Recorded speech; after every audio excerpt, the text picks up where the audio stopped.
Metal shrieked across ice, the steering wheel jerked violently, and Clara Whitmore felt the world spin sideways as headlights fractured into blinding white shards.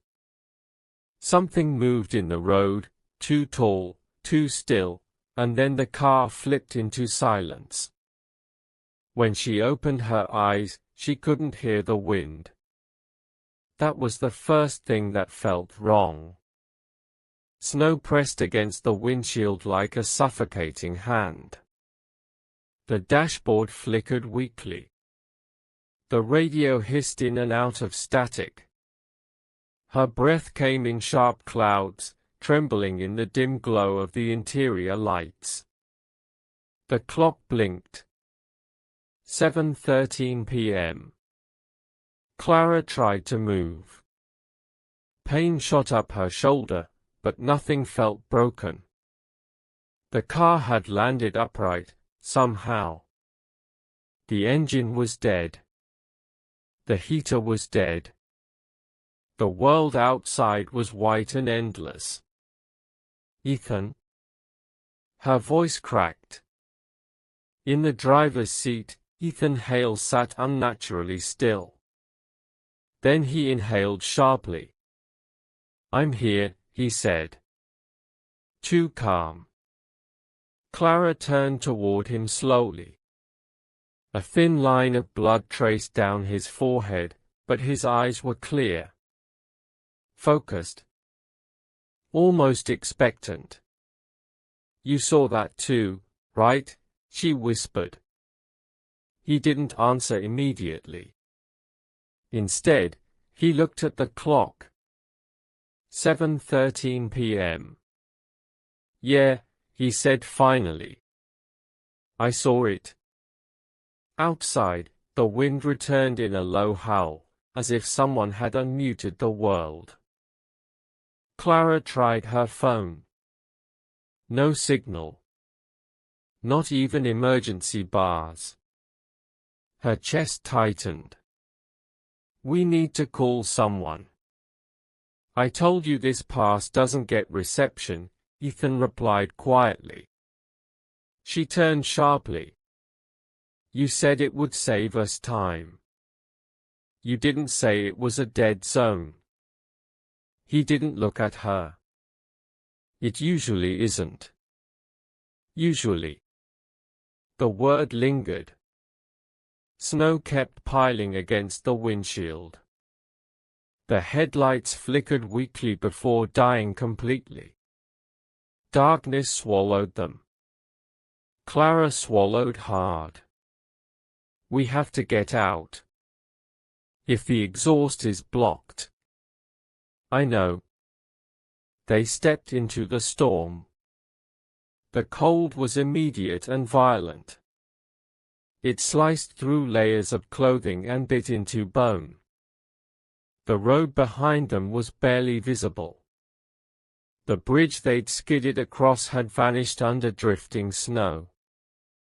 Clara wrapped her arms around herself. "Okay. Okay. We walk back. There has to be a gas station. A cabin. Something." Ethan hesitated. "What?" she demanded. He scanned the tree line instead of answering. "Ethan, I don't think walking is a good idea." She laughed bitterly. "Staying in a dead car in negative temperatures is better." His jaw tightened. "We're not negative yet." "How do you know?" He didn't respond. Wind roared between the trees, carrying something that sounded almost like a whisper. Clara forced herself not to look into the forest. "We're walking," she said firmly. They moved carefully along the road, their boots crunching against ice beneath fresh powder. The storm blurred everything into a white tunnel. After several minutes, Clara slowed. "Do you hear that?" Ethan stopped. Through the wind, faint and distorted, came a rhythmic metallic clank. Like something loose hitting against metal. Probably debris, he said. It sounds mechanical. It's the storm. She took another step, and froze. Ahead of them, half buried in snow, stood a road sign. Black Ridge Pass. Closed since 1961. Clara blinked. That's not possible. Ethan stared at it, expression unreadable. You said this was a shortcut, she said slowly.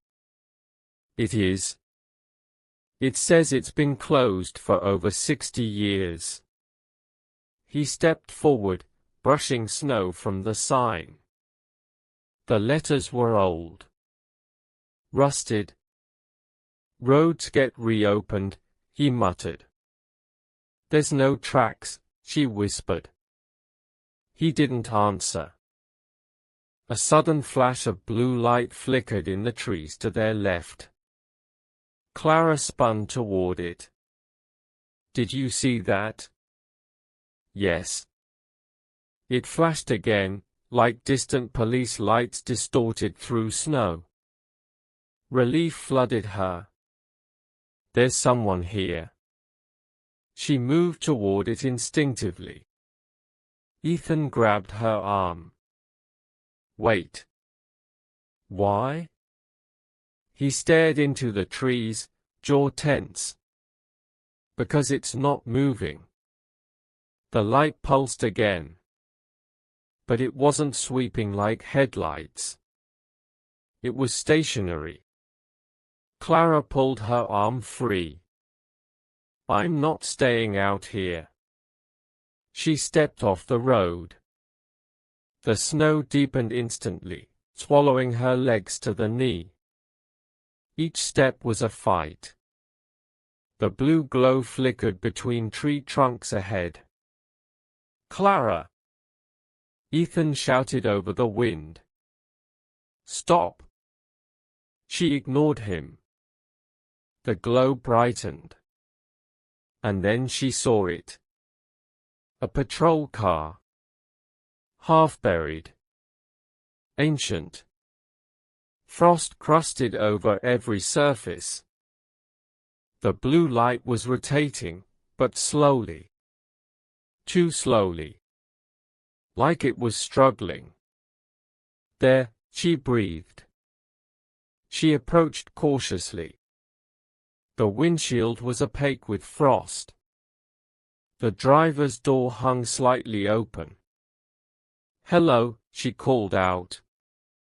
No answer. Ethan reached her side, breathing hard. We shouldn't be here. Why? He didn't respond. Clara wiped frost from the side window. Inside sat a uniformed officer. Motionless. Face pale. Eyes open. And covered in ice. She stumbled backward. His frozen. Ethan stepped closer to the window. His face drained of color. The officer's badge caught the rotating blue light. Graves. Suddenly, the blue light stopped. The world went dark. Clara gasped. No. No, no. The officer's head tilted slightly. Just slightly. Ethan grabbed her. Back to the car. Now. The patrol car engine roared to life. Clara screamed.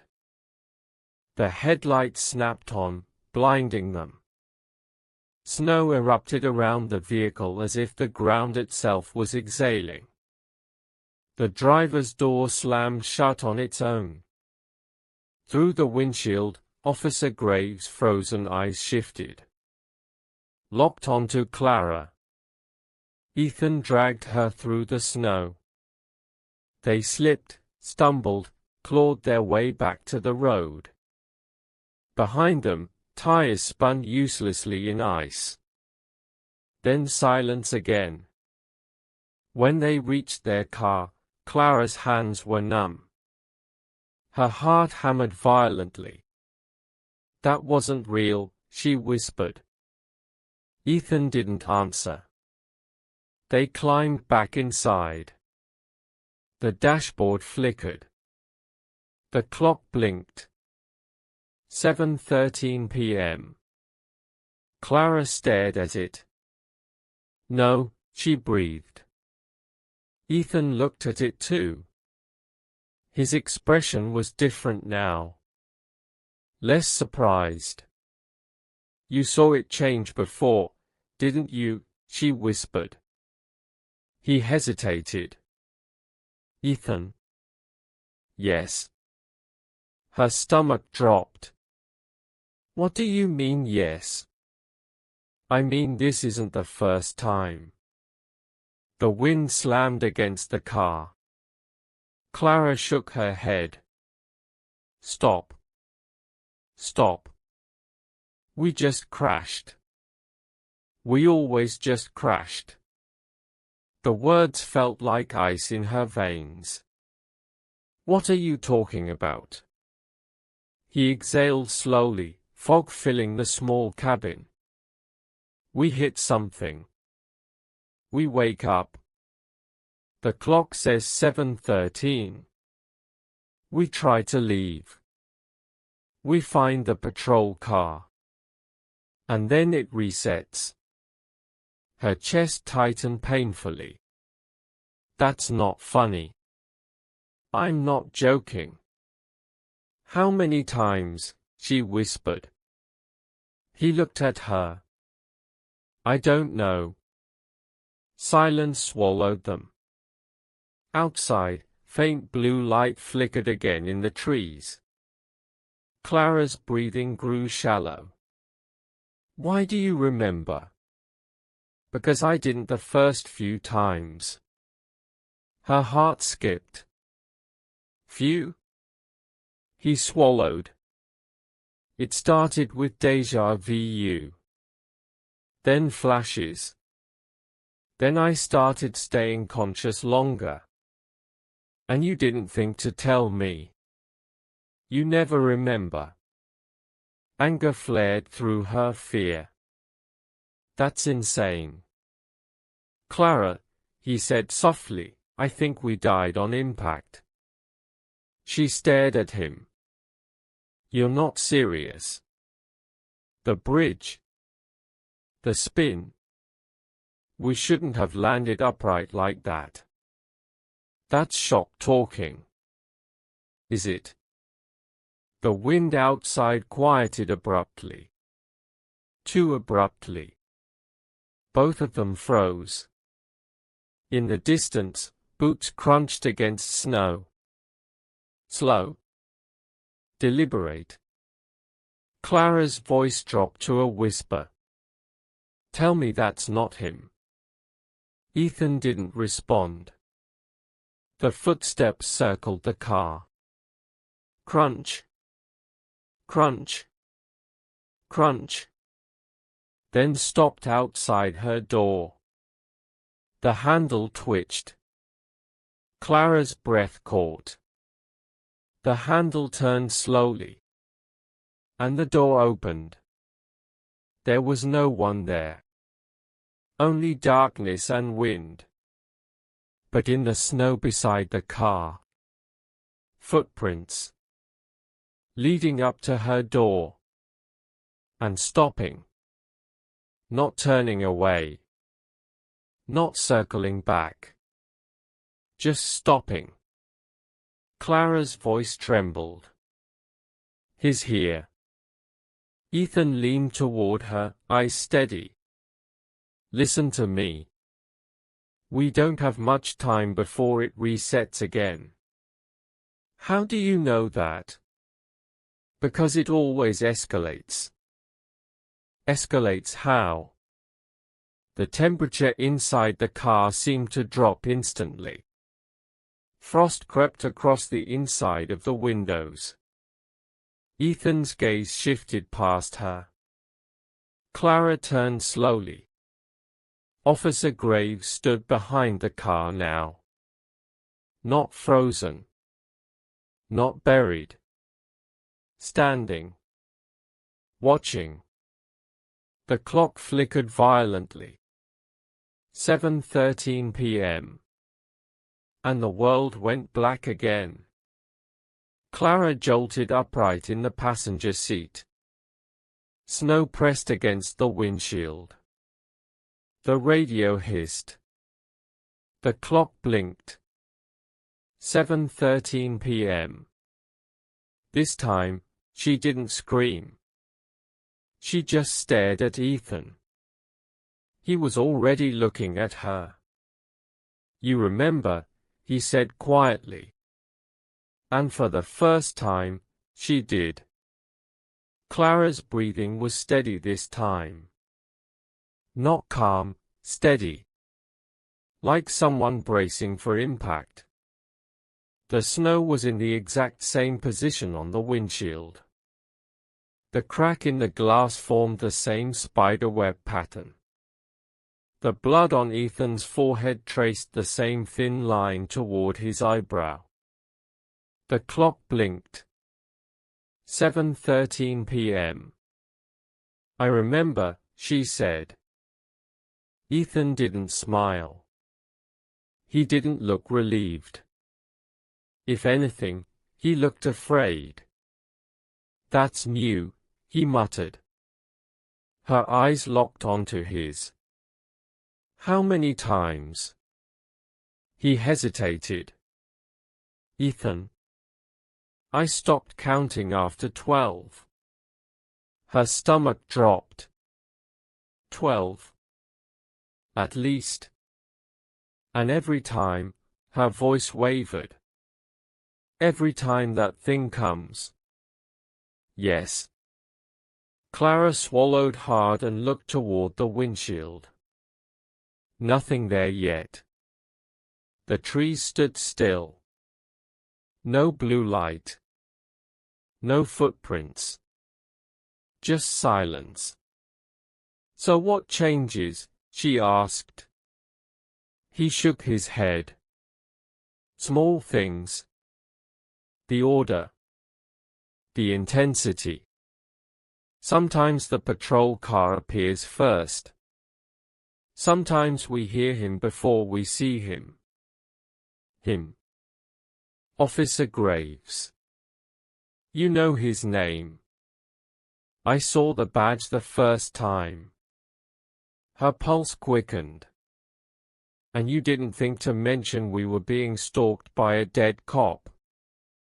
His jaw tightened. "You wouldn't have believed me. And I should believe you now. You remember the reset?" She didn't respond.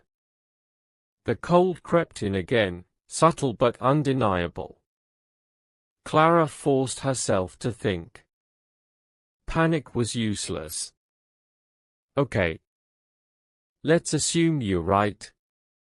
Let's assume we're stuck in some kind of loop." Ethan nodded slowly. "How do we break it?"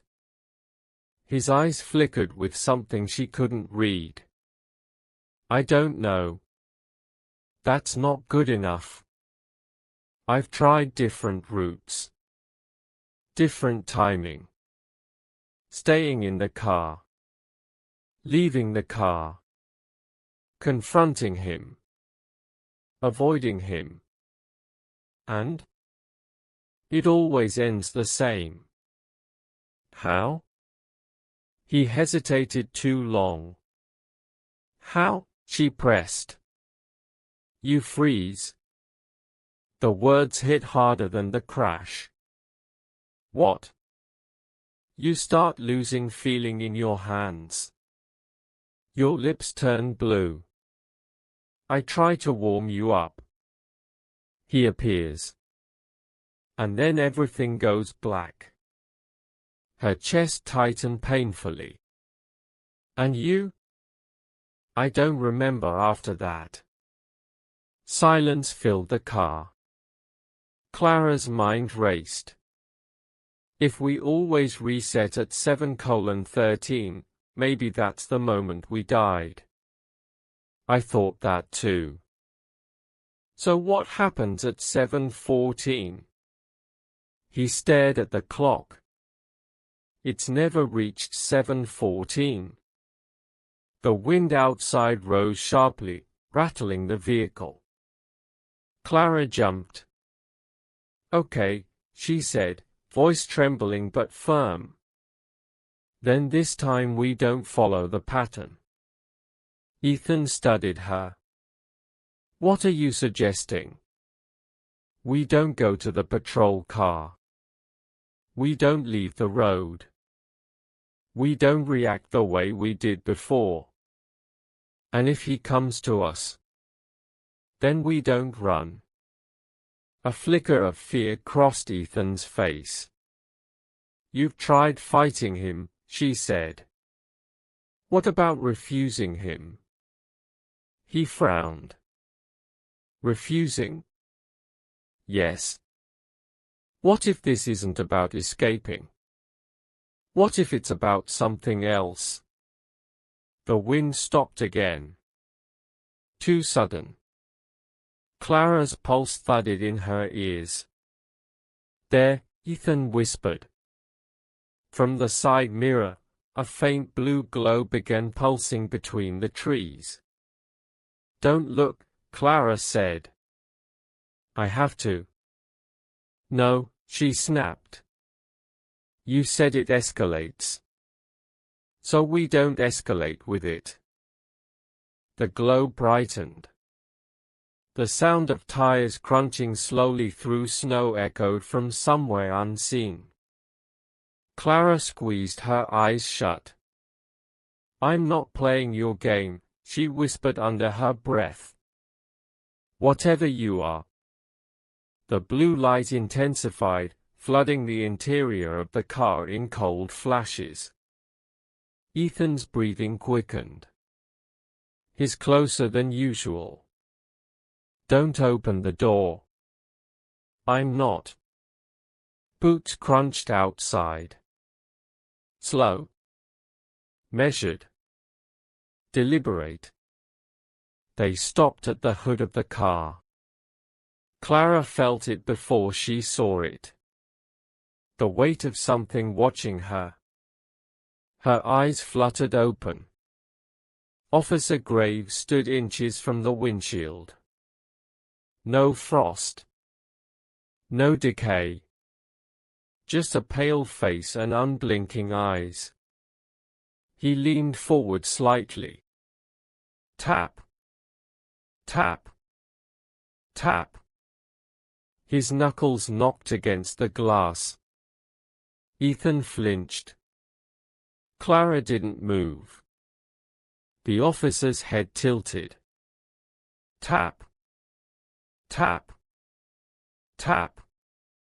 Clara stared back at him. You don't control this, she whispered. The temperature dropped instantly. Frost exploded across the inside of the windshield, obscuring his face. The knocking stopped. Silence. Ethan exhaled shakily. That's new. Good new or bad new? I don't know. The frost began to melt unnaturally fast. The windshield cleared. The officer was gone. Clara let out a shaky breath. Okay, she said.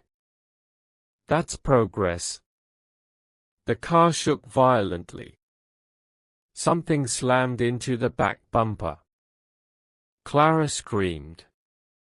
Another slam. Metal dented inward. He doesn't like being ignored, Ethan muttered. The back window spiderwebbed with cracks. A third impact shattered it completely. Snow and freezing air poured into the car. Clara gasped as icy wind tore through her lungs. "Okay," he escalated, she shouted. "Now what?" Ethan's eyes darted around frantically. "He's never done this." "Well, he's doing it now." Another slam sent the car rocking sideways. The rear door creaked open slowly. Clara grabbed the handle, trying to hold it shut. Frost began crawling up her fingers instantly. I can't feel my hands." Ethan lunged across the seat and slammed the door closed with all his strength.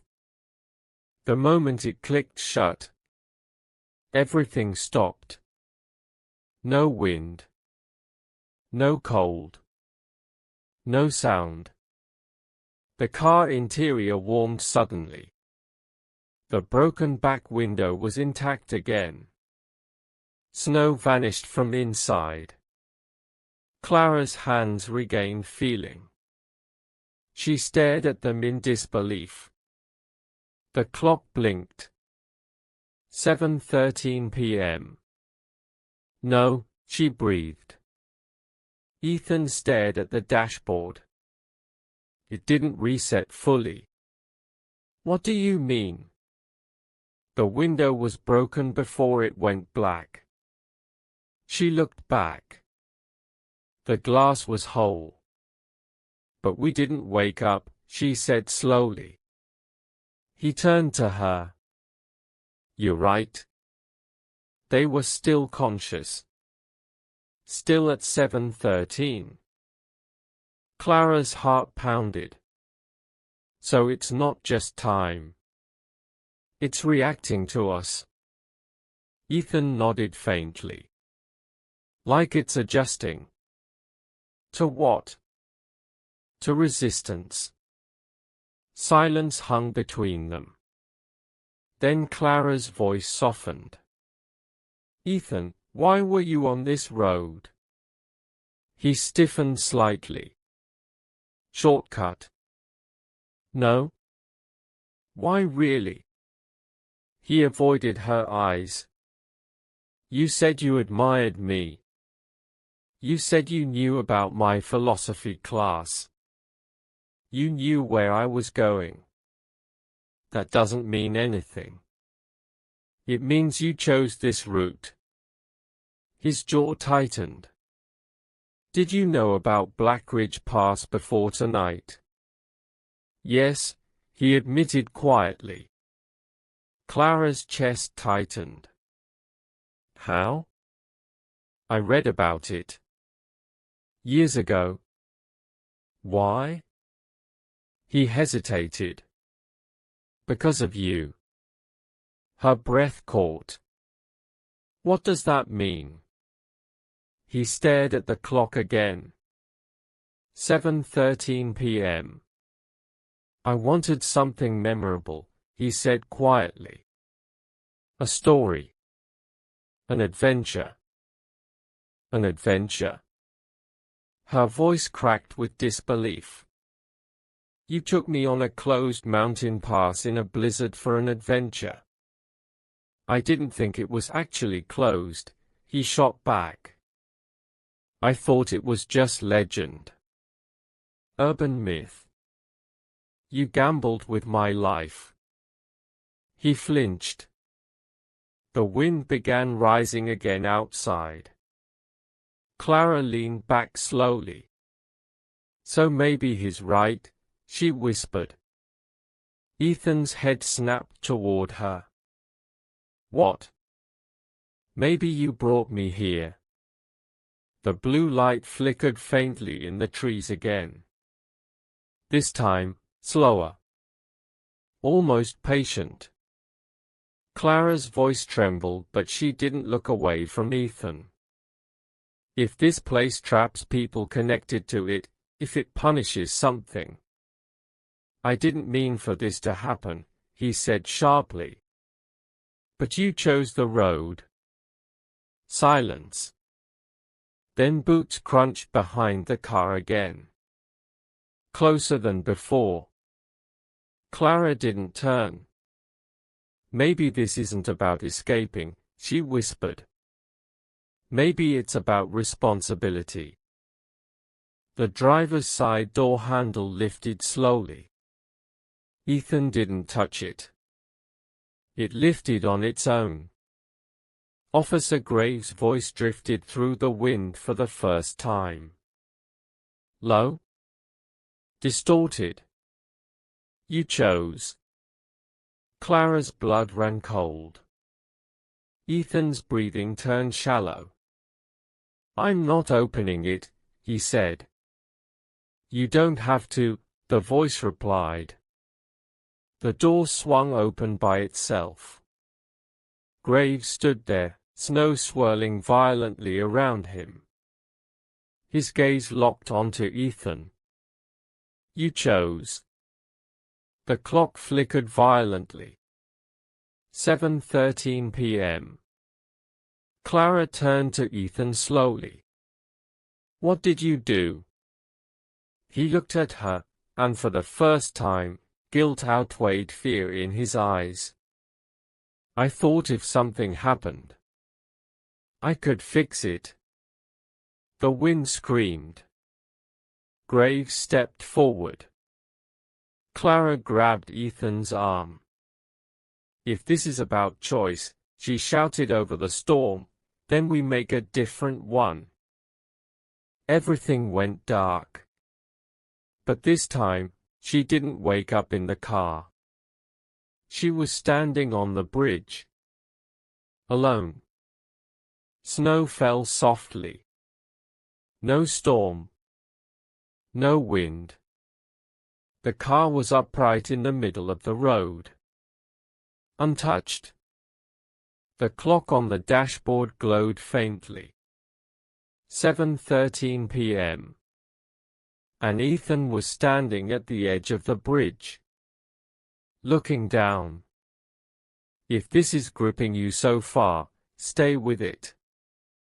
What Clara sees next forces her to confront the one version of the night she hasn't remembered yet.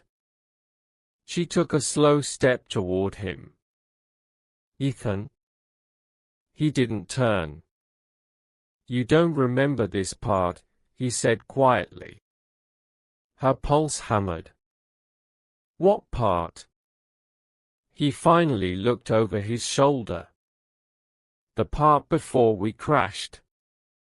And below the bridge, half hidden beneath drifting snow. Another car. Upside down.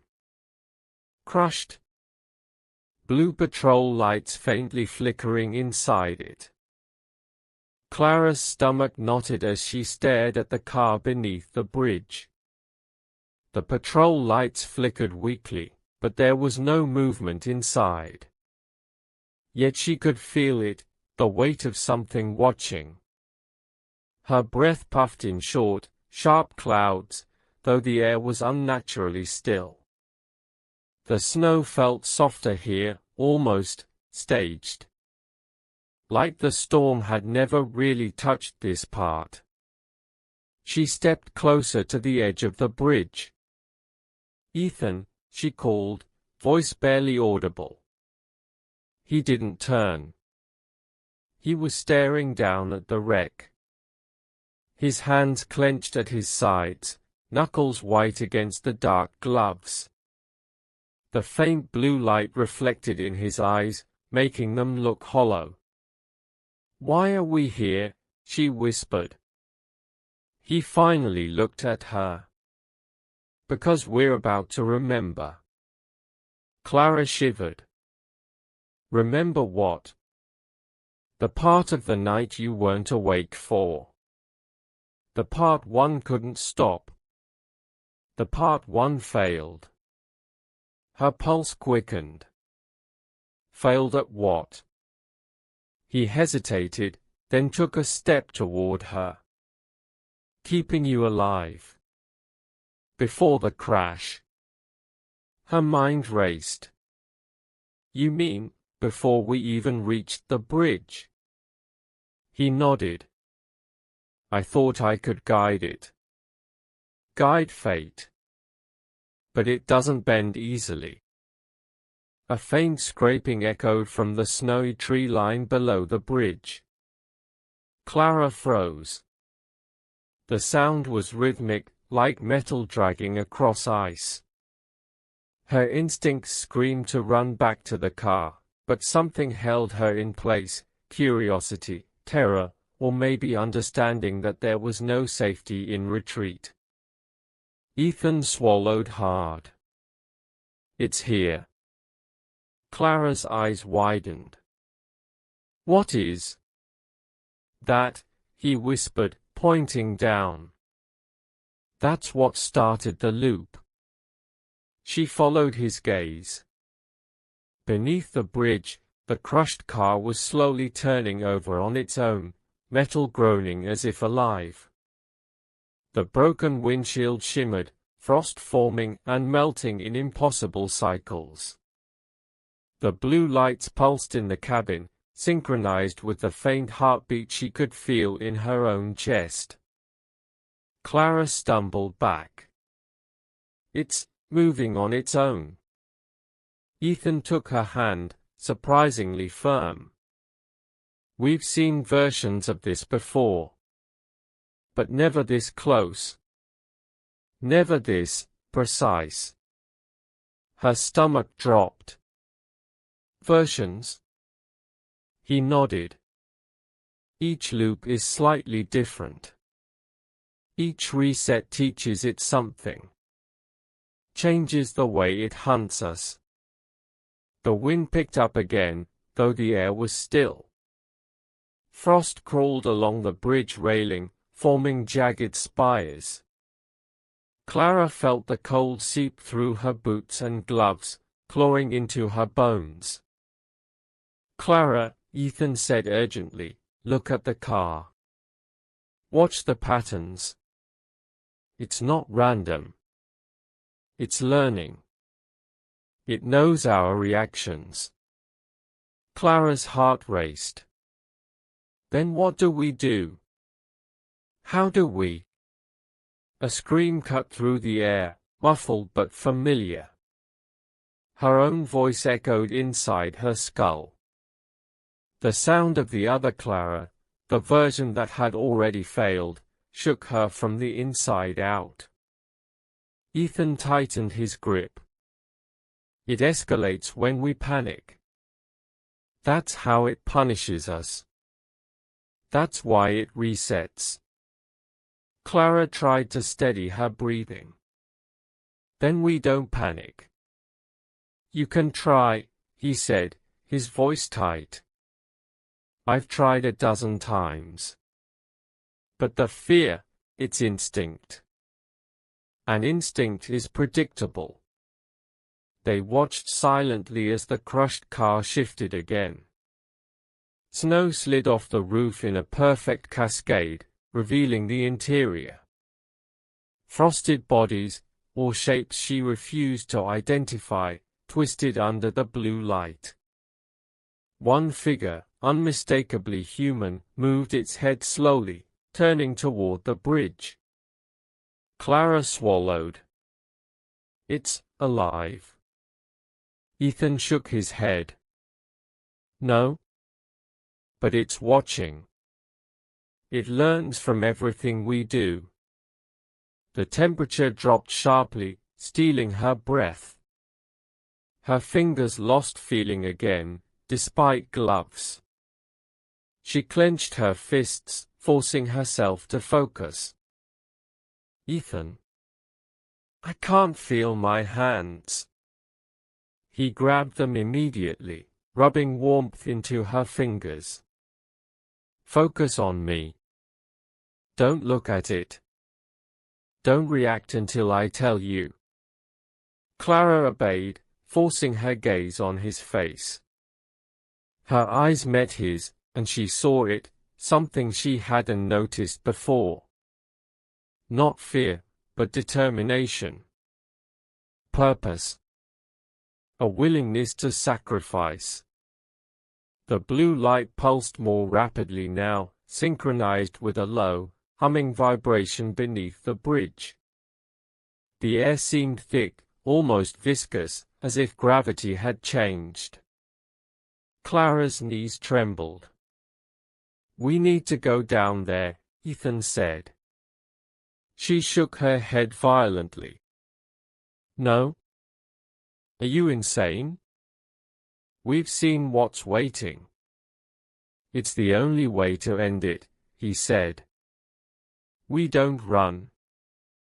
We confront it. Together." The snow shifted, revealing another set of footprints. Not theirs.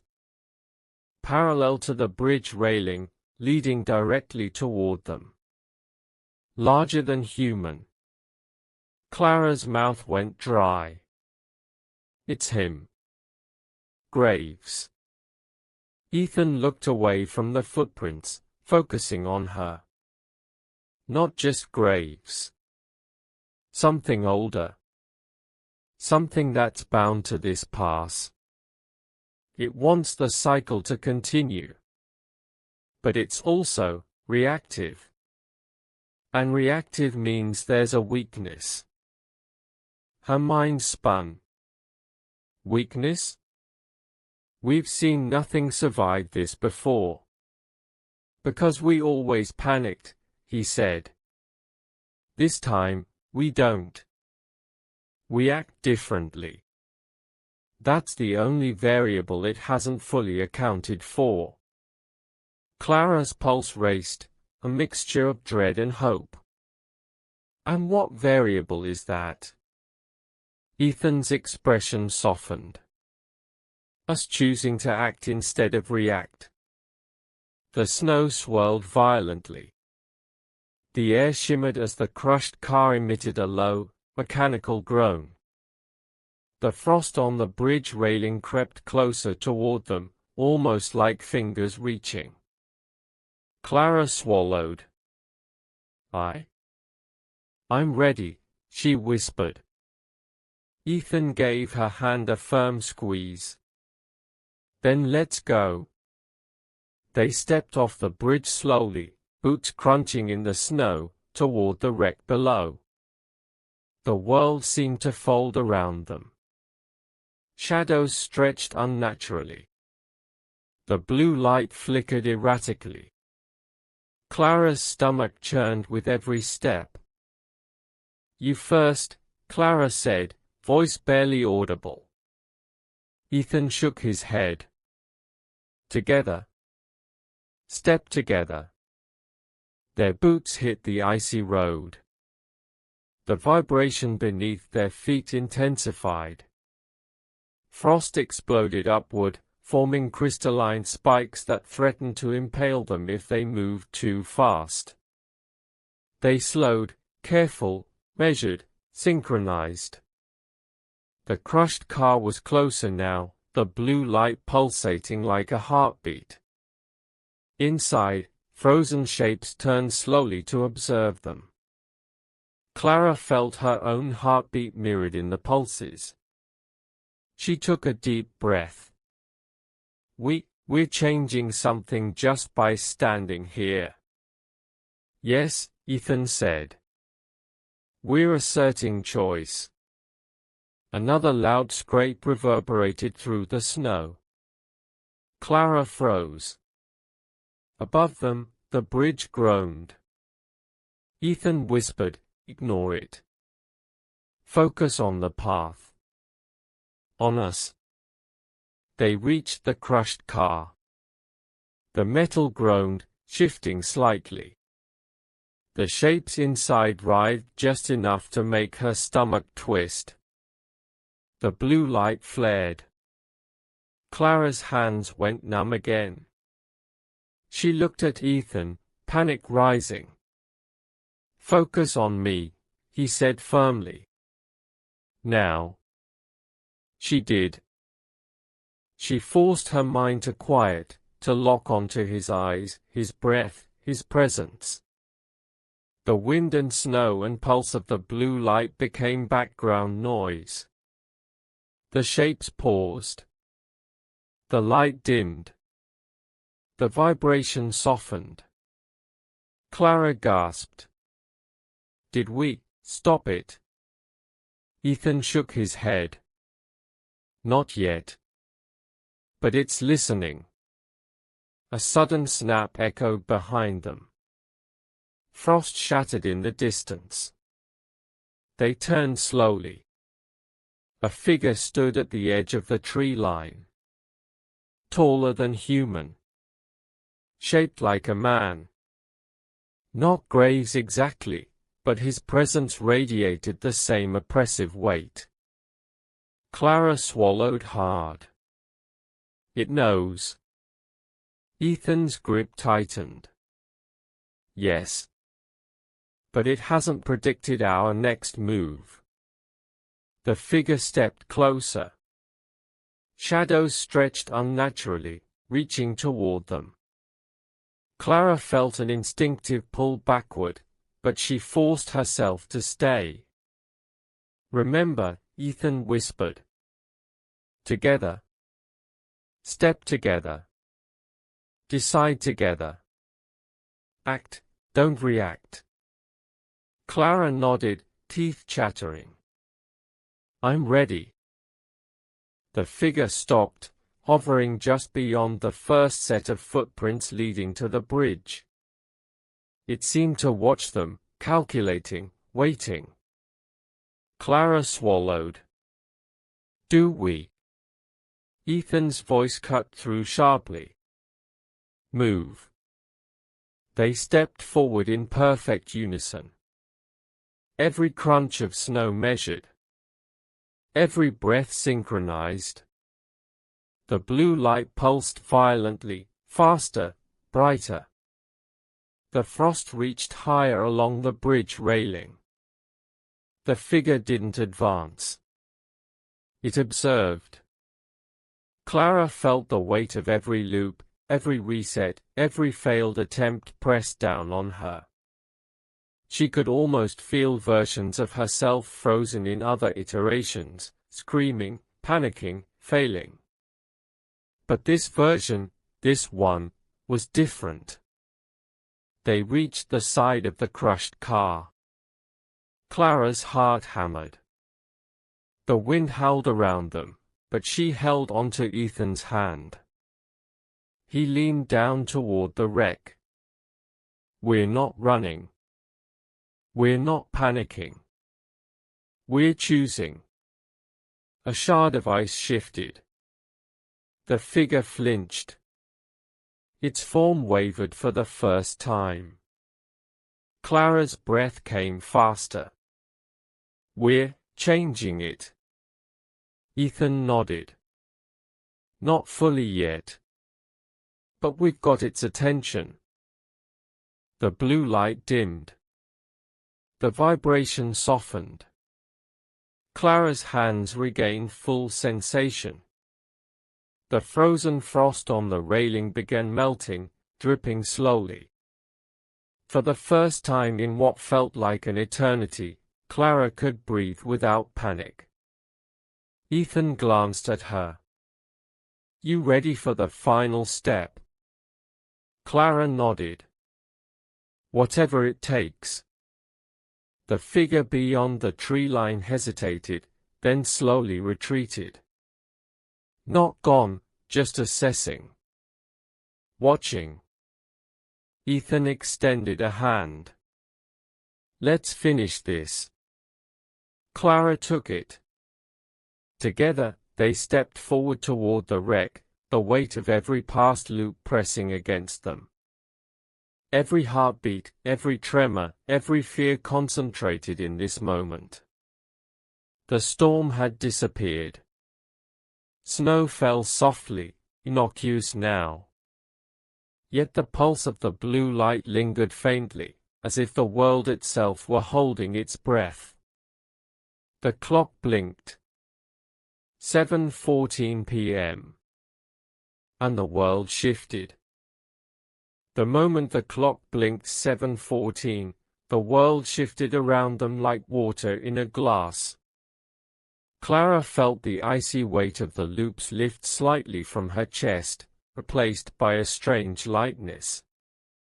The snow that had trapped them, the frost that had burned through her fingers, even the oppressive hum of the blue light, it all softened. Ethan tightened his grip. "Stay close. Keep moving."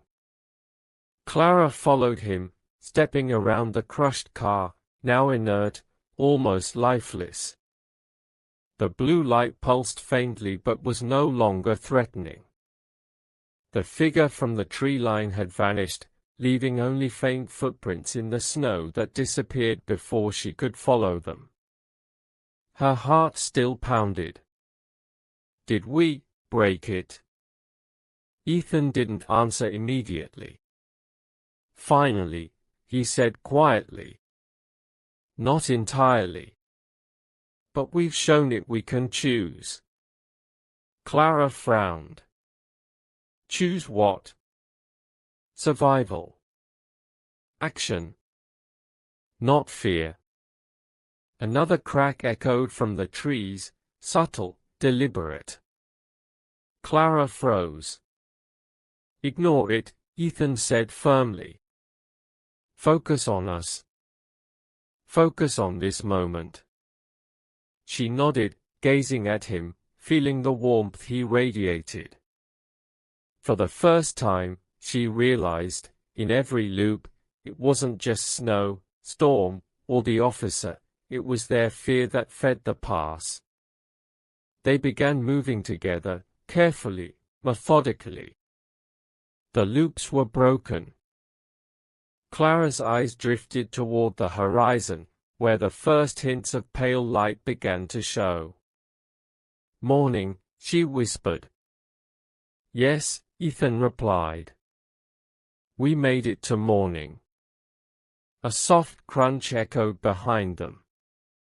Clara spun, but the tree line was empty. No blue glow, no officer, no shadow. Just the snow.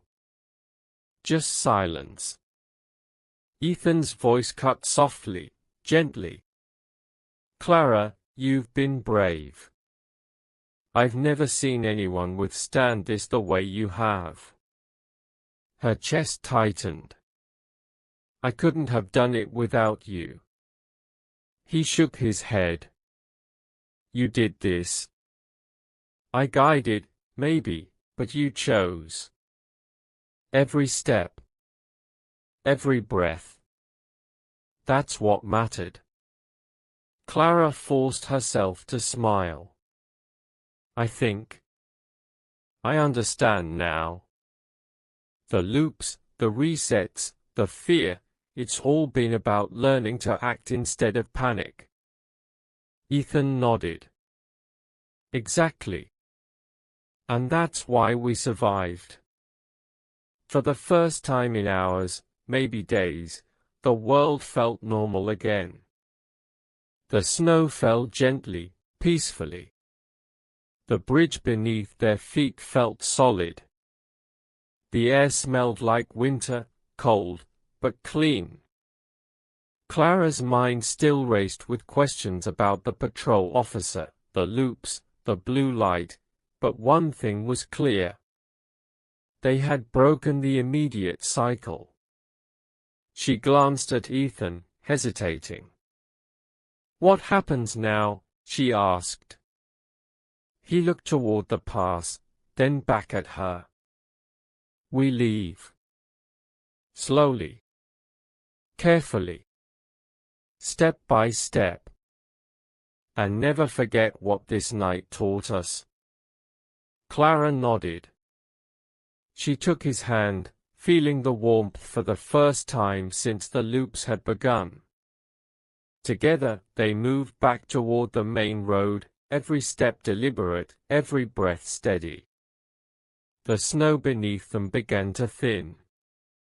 The oppressive weight of Black Ridge Pass felt lighter, almost forgiving. Almost alive. And then, just as they reached the edge where the road dipped back toward civilization, Clara felt a hand brush hers, not Ethan's. She spun. Nothing. Just wind. A shiver ran down her spine.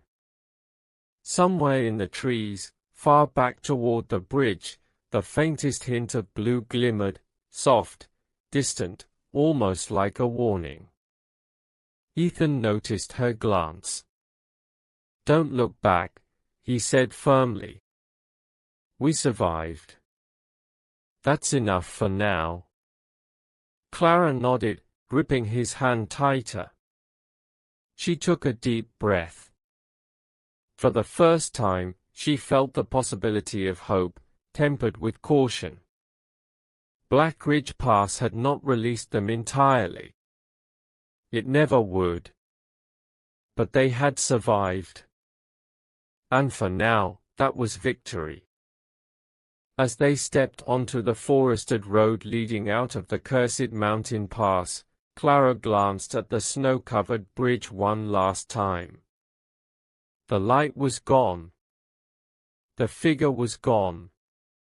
But she knew, deep down, the pass would wait. It would remember. And someday, it might call again. But not tonight. Not this time. Ethan squeezed her hand. "We made it," he said softly. Clara nodded, letting herself finally exhale.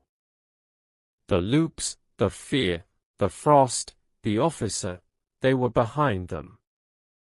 For now. And as the first rays of dawn crept over the distant horizon, painting the snow in shades of gold and silver, Clara understood something she hadn't before. The pass didn't break them. They had broken the pass.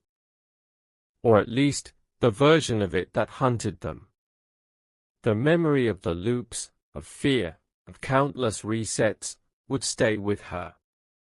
But so would this moment, the triumph of choice, of courage, of refusing to let instinct dictate fate. She looked at Ethan again. "Let's go home." He smiled faintly, but there was a weight in his eyes she hadn't seen before. "Yes. Home." And together, they walked away from Black Ridge Pass, the snow crunching softly beneath their feet. The wind quiet. The blue light gone for now, but the memory of it lingering in the deepest corners of their minds. And if you've been with Clara and Ethan through every loop, every fear, every pulse of the cursed pass, take a second to like the video and subscribe. There are more stories out there, hidden, forgotten, and terrifying, and you don't want to miss the next one. Because some roads never truly end.